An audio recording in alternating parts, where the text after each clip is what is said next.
বিশ্বনাথৰ পাভৈত উপস্থিত হৈ মুখ্যমন্ত্ৰী ডক্টৰ হিমন্ত বিশ্ব শৰ্মাই আজি স্বাস্থ্য শিবিৰৰ শুভাৰম্ভণি কৰে।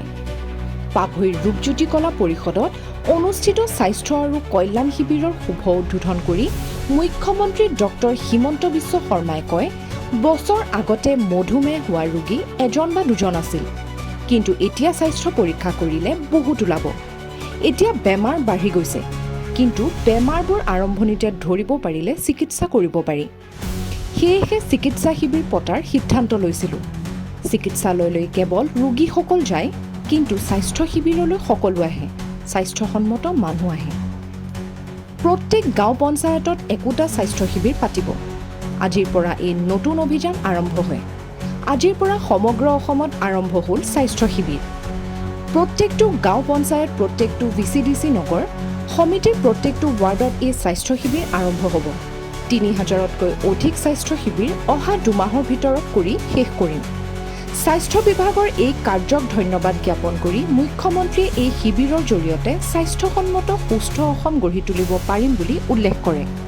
ইফালে বাংলাদেশৰ অন্তৰ্বৰ্তী চৰকাৰৰ মুৰব্বী মহম্মদ ইউনুছে বাংলাদেশৰ নদীসমূহৰ ব্যৱস্থাপনাত চীনৰ সহায় বিচাৰিছে। ফলত ভাৰতৰ উত্তৰ পূব অঞ্চল হলঠেকত পৰাৰ সম্ভাৱনা আছে। এই ক্ষেত্ৰত অসমৰ মুখ্যমন্ত্ৰী ডক্টৰ হিমন্ত বিশ্ব শৰ্মাই কয় যে বাংলাদেশৰ প্ৰধানমন্ত্ৰীৰ মন্তব্যত মই প্ৰতিক্ৰিয়া প্ৰকাশ কৰিছোঁ। চিকেন নেকক লৈ বিভিন্ন সময়ত বিভিন্ন ৰাজনৈতিক কথা বতৰা হৈ থাকে। বিভেদকামী শক্তিবিলাকেও চিকেন নেকক লৈ ব্লেকমেইলিং কৰে। মই ভাৰত চৰকাৰক আহ্বান জনাম যে চিকেন নেকৰ তলেদি আণ্ডাৰগ্ৰাউণ্ড পথ বনাব লাগে, আণ্ডাৰগ্ৰাউণ্ড ৰেল পথ বনাব লাগে আৰু ভৱিষ্যতে চিকেন নেকক বাইপাছ কৰি ভূটানৰ মাজেদি আৰু এটা বিকল্প পথৰ চিন্তা কৰিব লাগে।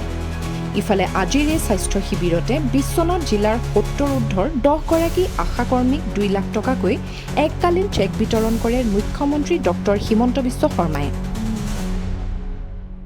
অসমতে আমি স্বাস্থ্য শিবিৰ আয়োজন কৰিছোঁ।